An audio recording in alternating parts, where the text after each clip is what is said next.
That's a recovery there for Jalen Harrell from Michigan. I'm wondering about Harrell on the bottom. Did he jump?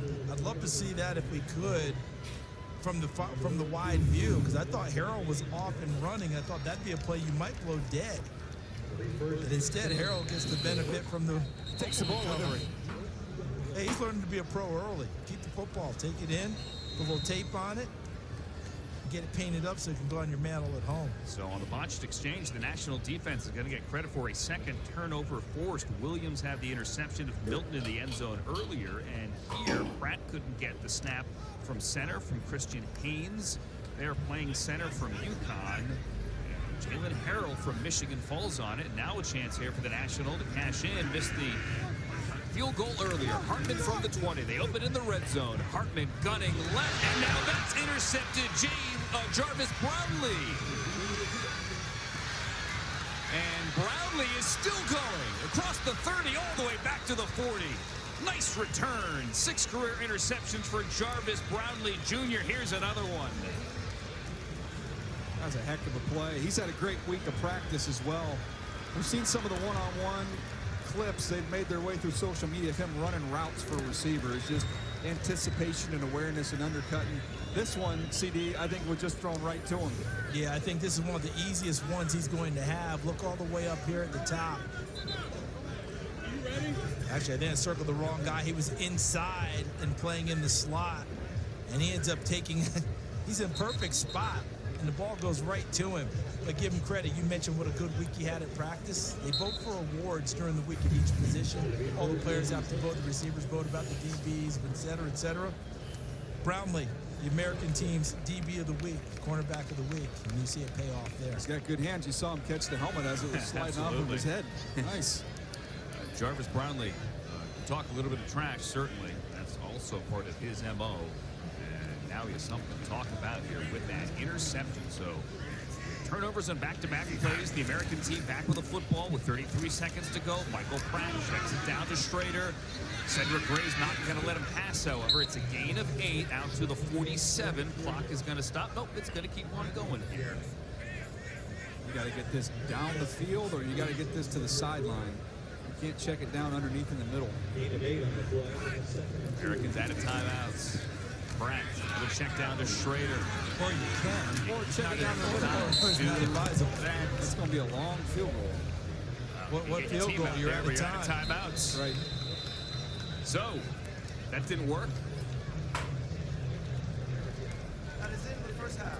It is the end of the first half. Cedric Gray with a couple of tackles there. The UNC leading tackler in each of the last 3 seasons there. A couple of tackles to end it. Keep the American team from doing anything here at the end of the first half.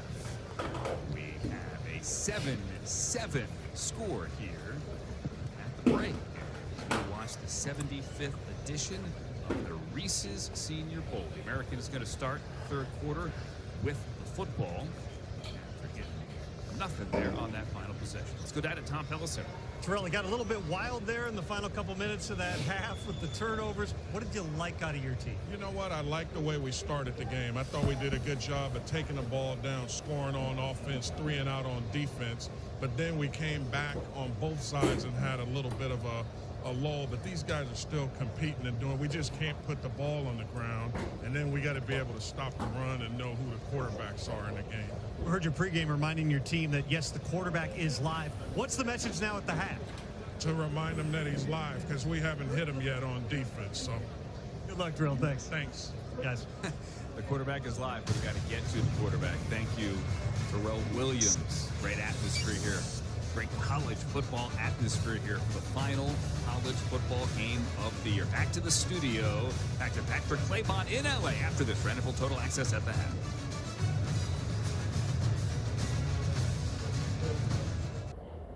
So ambitious, full of drive. Yeah, you see my dedication. All of mine was in the gym, but ain't for nothing. Just because just believe it. Ain't no telling where you take it. You thought it's all for nothing. Not everybody look amazing. We done work it out, work it out. Yeah, we back to get it in. Big press, heavy lift. Got me feeling good. Treat me with production, too much power. You know what it is. Going hard. Man, that was a pretty fun first first half. Welcome back inside Hancock Whitney Stadium here, Mobile, Alabama. The 75th edition, and a pretty good one so far, of the Reese's Senior Bowl. Charles Davis, Daniel Jeremiah.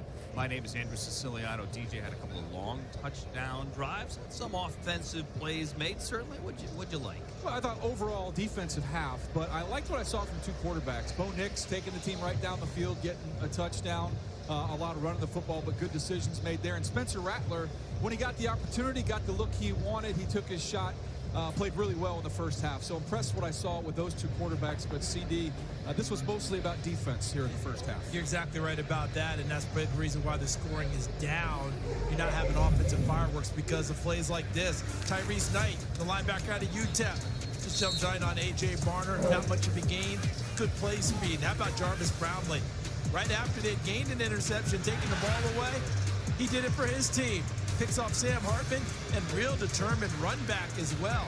He was trying to run to score, didn't quite get there, but you got to love the effort. Jarvis Brownlee, a terrific week of practice here at the Senior Bowl, and he's been recognized for his efforts. It was actually Hartman there who made that tackle. Pretty crazy sequence where we had turnovers on consecutive plays.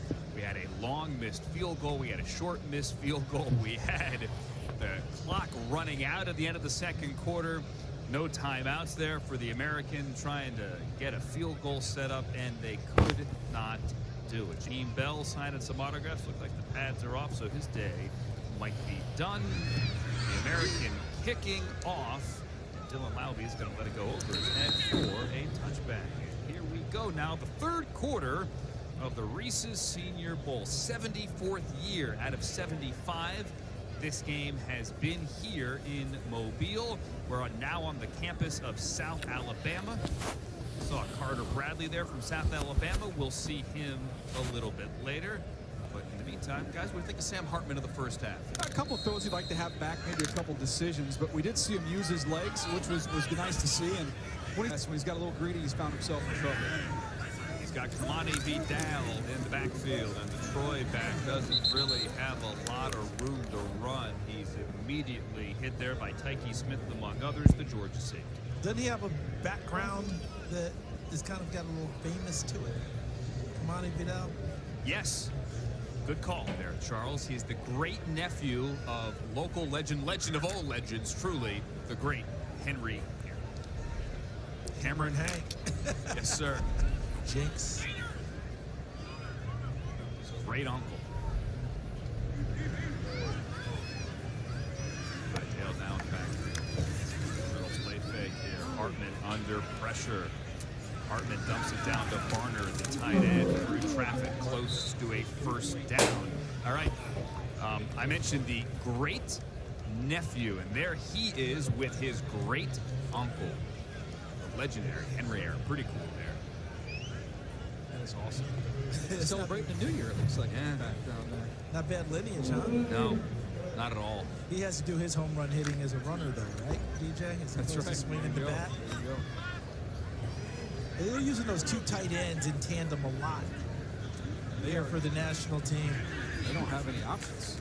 Barner got a first down on that last one, and the give here behind Barner this time is to Dylan Lowby, the running back, 5'9" and 210 out of New Hampshire. Bookie Watson, the Butkus finalist, led the SEC in tackles and sacks in there, along with the Kentucky linebacker Trevin Wallace. Trevin Wallace has made plays all week long. Went back and watched the tape. He did an excellent job in coverage, and there you see a little bit of that inside-outside range that he possesses.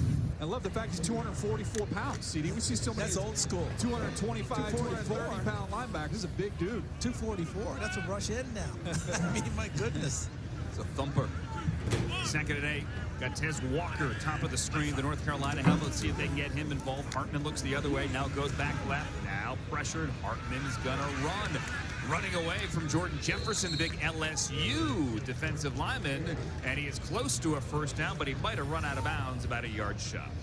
DJ, you see at the top there in the North Carolina helmet, number 14 in orange, that's Tez Walker. But he has an additional task today in terms of trying to get away, doesn't he? Because there's just not a lot of help in plays that he can take off, is there? I'd like to see him just flipping the ball, give him a reverse, hit him on a little quick screen, now screen, bubble screen. Just let him have the ball in his hands and get some confidence. But right now, everything's been down the field. He's had a couple he'd like to have. Nehemiah Pritchard just sat on him the entire route that time. No question. And he's got to escape when he gets screwed. That's wondering what all the snaps he's taking, you know? It's tough.